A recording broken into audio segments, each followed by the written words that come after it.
everybody. Welcome back to the Nibiru channel. It is December 22nd, 2016. We have an important update for you coming from WSO Steve Olson, special guest Wayne Steiger, and John Horton. So take a few minutes, sit back and listen to this update. This will be dealing with this cosmic wave of energy, Planet X, and what we believe we will be experiencing in the months to come. So yeah, as soon as he puts that one up.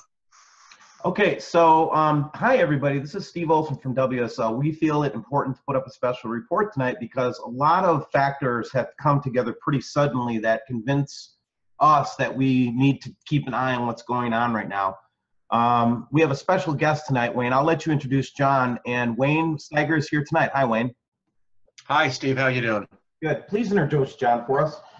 Yes, this is my friend John. John, welcome to WSO. I'm going to be putting this on my station as well, channel. And John, if you like, you can give your background if you want to. Listen, I'll just put it this way. John is he is one of the best professionals that I know in a lot of the area that we're working in, frequency, understanding, all of that. And John, I'll just turn this over to you because you actually brought me this photograph, and so that's why we're here, and I'll just kind of turn it over to you.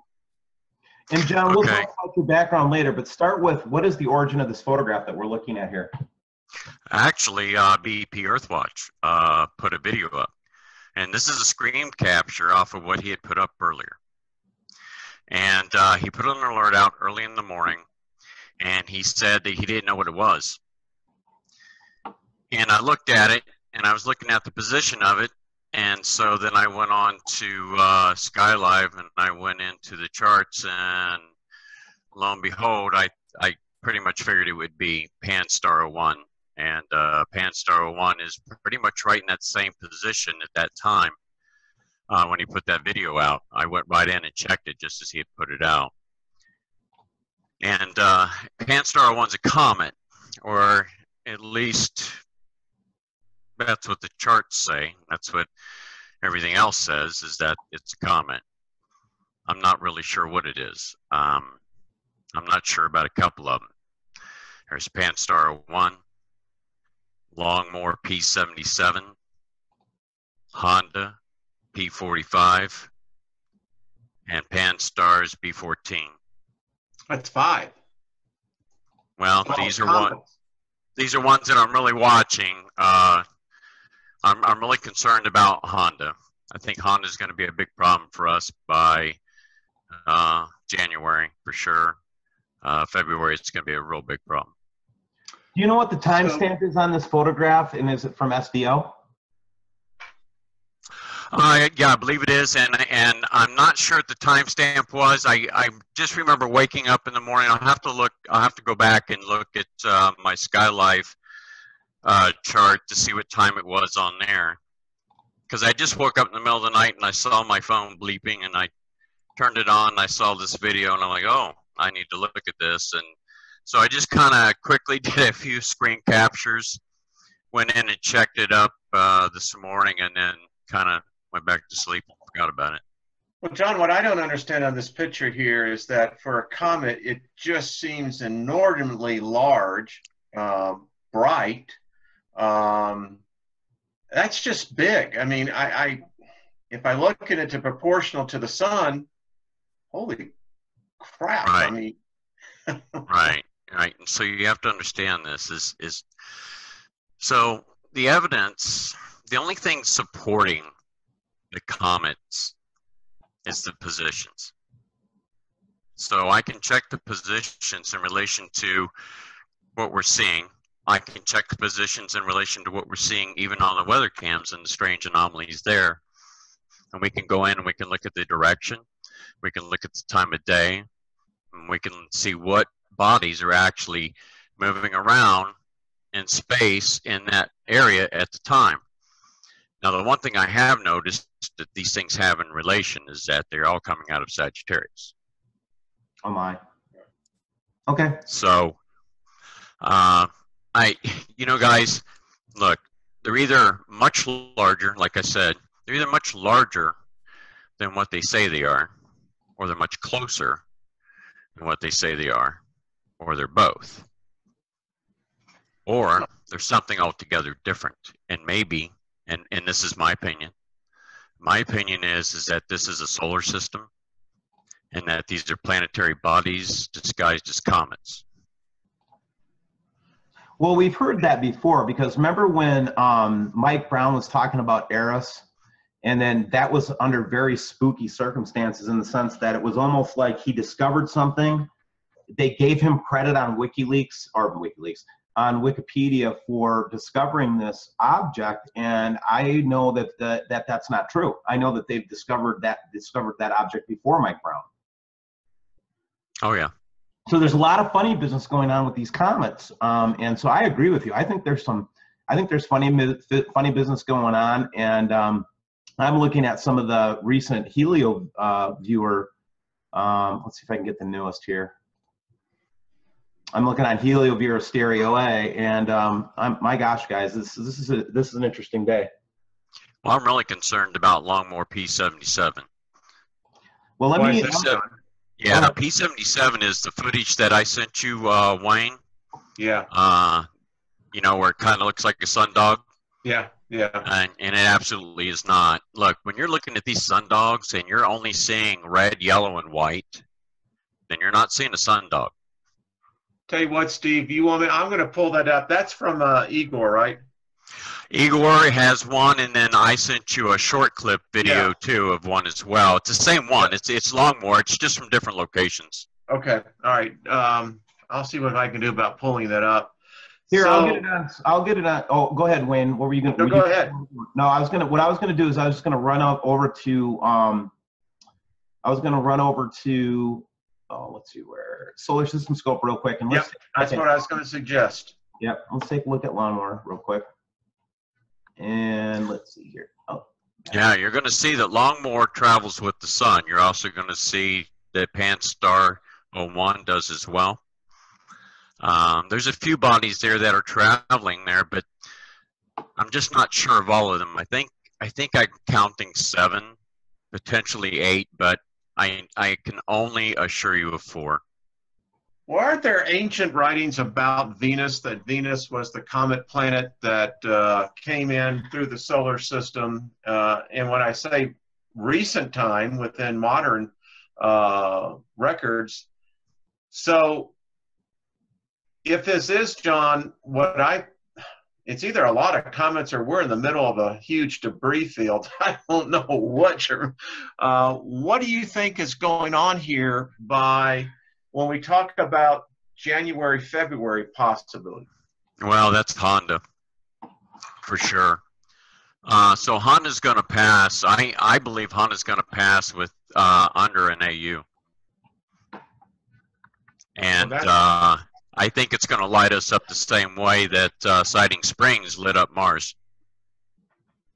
That's my personal opinion. Well, Venus right now is like a torch.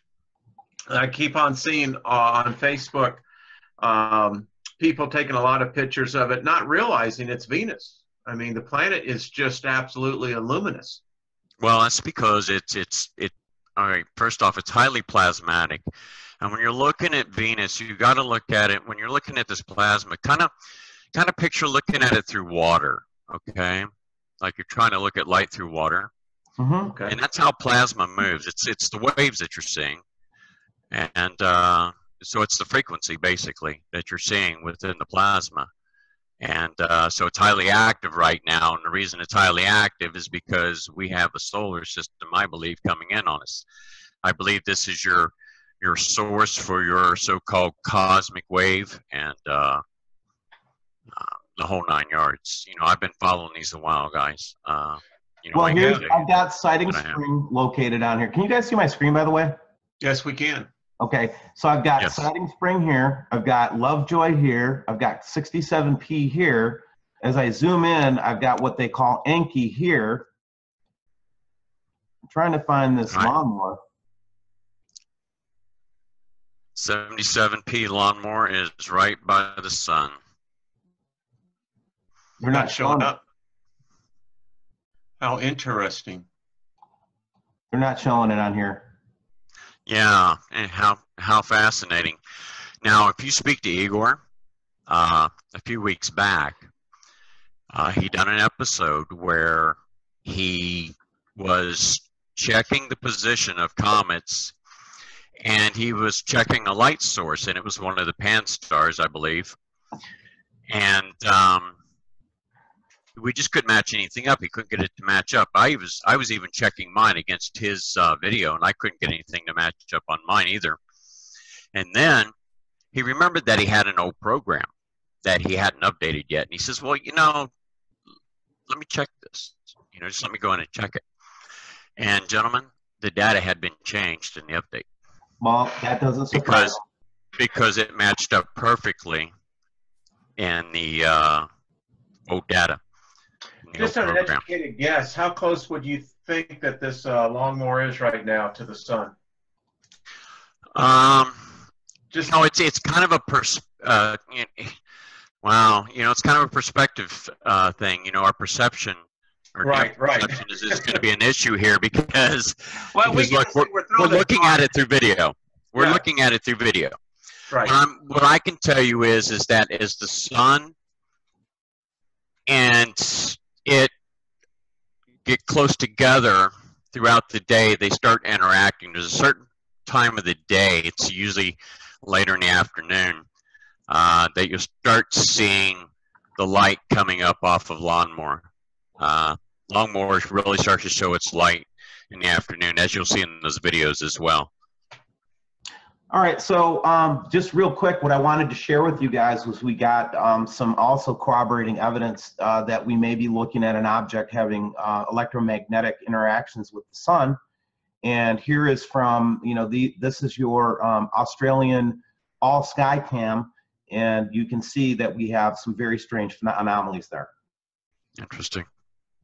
Similarly, we just learned today that the Queen of England and her boy are going to be, they're sick with the flu and will not be participating in Christmas activities this year.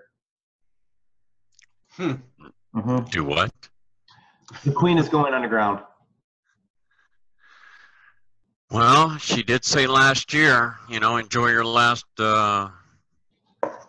Christmas. Look, gentlemen, I can tell you right now, this is my prediction for these comets, is that what you're seeing right now, you already have an increase in earthquakes.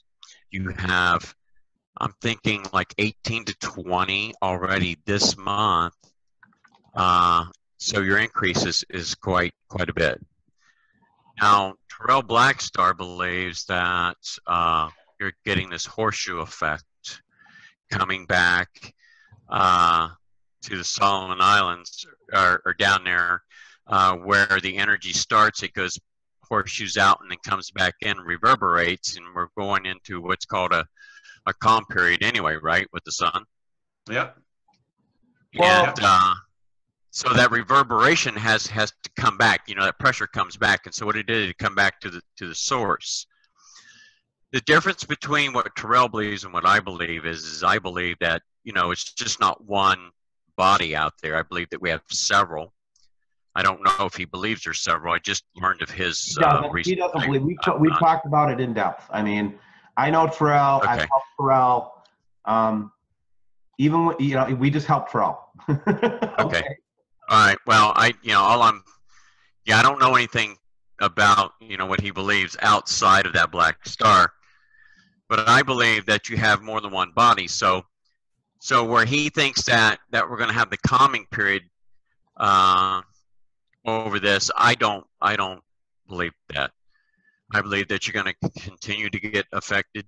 I think that the earthquakes are going to slowly increase, not only in frequency but intensity, to where they start to reach biblical proportions. All right. So do you see this chart I'm showing here, John? Yes, absolutely. Okay, so you've probably seen us talking about this ad nauseum. This is the one instrument where we think we're getting a pretty good view of what's happening. Now, this is what the other channels would call the wave of energy. And what I say about wave of energy is BS, because something has to originate the wave of energy, and nobody's been able to tell me what the source of their data is. All I can tell you is on this Enel heliosphere nowcast, which shows the magnetic field lines and plasma density following those field lines, what you see is there's something outside of the inner solar system. Now here, what I want to show you, see how it's at the 11 o'clock, at this 11, call it the 11 point here, this 11 point. Yes. That's directly in the same place where we would expect to see exactly what you just showed us on SDL. So I've got two pieces of evidence that are corroborating pretty closely, and then some circumstantial evidence that causes me to have my hair stand up a little bit. Yeah, well, it should. Look, I'm not saying this is an end of the world event, but no, none of us are. But I'm here to tell you it's certainly going to be something that will permanently leave an imprint in the seat of your car. It will make a mark. So let's just talk about this a little bit. Can we just postulate, looking out, this is not dissipating, and it's coming around. What would we estimate, gentlemen? 4 days? I'm actually going more towards a window of about 15 days. It really depends on the speed of it. Okay. Right now, if you'll remember yesterday, we were looking at it over by, and I'm not sure. Near the 16 or 15 mark, wasn't it? Yeah, we're not getting updates here either, I don't think. So well, I'm going to go with 17. I'm going to go with 17 days. Okay. And let's count 17 days from the last major quake of the 8.0 or 7.9. Well, gentlemen, look what's happening over at Stereo A. Now, we've been watching this, Steve. We've got this on video. Look at it intensify as it hits Stereo A. Look at that, guys. Do you see that? Yes, we do. Yes. Yeah, right. Look at the intensity of it. Mm-hmm. Oh, yes. What causes, okay, so we know that this is plasma. What is causing that to intensify and not dissipate? Well, because it's being fed, gentlemen. It's just what I'm telling you. It's okay. Thank you. It's being fed by several bodies. It's not just one. And so the amount of energy that's out there right now is incredible, and you wonder why the magnetosphere is getting damaged and stuff. Look, I'm not saying that the sun doesn't have some effect on it. It absolutely does. It's getting pelted every day. I mean, it's an amazing thing, the sun is. But on the other hand, you got to realize we are getting pelted every day, and our Earth is used to that. And well, I know that the cosmic rays are definitely pounding the crap out of us. Yes, they are. They absolutely are. And those, and those come through. You know this, right? I mean, they kind of like, they hit the Earth, and then part of those come through. And as they come through, they kind of particle up and just kind of like a rain. And they come down, in that manner. But there are different types of cosmic rays. You have super cosmic rays. Did you know this? I did not. Please go ahead. So a super cosmic ray, which is usually produced by a magnetar, will never lose energy. Never. Stays constant. Stays constant. Now here's the thing. So when it hits an atmosphere or a magnetosphere such as ours, it's going to do a lot more damage than a normal one, because it's not going to weaken over the distance. Right. But that's not what makes these scary. Okay. Not only can they break your DNA, but the kinetic energy that comes off of one of these particles as it passes by would be incredible. And so you have to think about the frequency that you're getting bombarded by of these particles as it's raining down on top of you.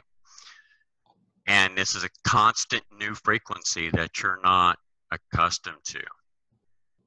So under that circumstance, it could actually change your entire brainwave or your ability. It could, it could turn you into a 3-year-old instantly, or it could, make you really smart.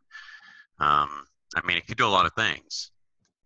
I'll roll the dice for getting smarter. The 3-year-old, I don't know. But I'm thinking the movie with Mel Gibson, Signs. I'm about ready to start wearing the tinfoil hats. Well, you know, I mean, there's an awful lot going on out there that we don't understand. And I just want to say, I still marvel at that graph over on the far right. I did not notice that earlier, just how intensified that wave is coming. I mean, look at that, guys. That's like watching a hurricane just suddenly blow up because it happened to hit that magnetic connection with the sun. I'm just, Yes. I mean, what this graph tells me is that the sun is establishing some kind of a high end or very high powered electromagnetic connection with something outside of the inner solar system. That's what I would assess that to be. Absolutely, Steve. Absolutely. That's, You know, you're right. That's exactly what's happening. so this is kind of a special report. We wanted to get it out right away. Wayne, did you have anything else you wanted to show, or do you want to go back to that one picture real quick and just show us one more time what we got? Because I can't find it on STO myself. They've probably taken it down by now. Well, wouldn't surprise me at all. Sure, and let me see. Let me get the screen share. No. As soon as you turn it over to me, I'll let you know. Yep, go ahead. Okay, cool. So we'll kind of just think you got that right. So this is what we're looking at. And so the evidence is showing to me, gentlemen, that we have cosmic events happening right now that we've all been ridiculed about, all been mocked about. And it's kind of like, you know, Nero dancing as he's watching Rome burning. Is this a, I think the metaphor works, because when I look at this, it bothers me. I mean, how long have we all been looking at SDO with SETI, you know, Core 1 ahead? I mean, come on, guys, this is what we do. Yeah, and the thing of it is that they took down my channel right before this stuff happened, and I was very suspicious in the way that it happened and the timing of it. And I kind of had a feeling that something like this was going to go down. I really did. Well, I'll tell you what, we'll repost this on my channel. John, I know you have one. Let's get the word out. And listen, I don't know. I'm like the both of you. I don't know what this is. You know, you prepare for the worst and hope for the best. Yeah, I quit posting on my channel. The only thing that I have up now is that share an act of kindness. Yeah, and that's I tell you, that's the frequency we need to be broadcasting. Yes, it is. It is. But you know, gentlemen, this system that's coming in, it's real, and it's going to be a big problem. Yeah. John, I'd like to invite you back on doing a show on frequency. Yeah, I would love to. Okay. And I can actually do some more work with the COMETS as well. Maybe I can get some imaging and video to you, some things that I have. Well, let's do an update tomorrow, gentlemen. How about that? That sounds good. Absolutely. Okay. Sounds good. Mr. Olson, thank you for hosting this. Right on. And I'll have this available and share the link to you guys to my Google Drive so you can download it to your channels and to the other Nibiru channels. All right. Thank you, Steve.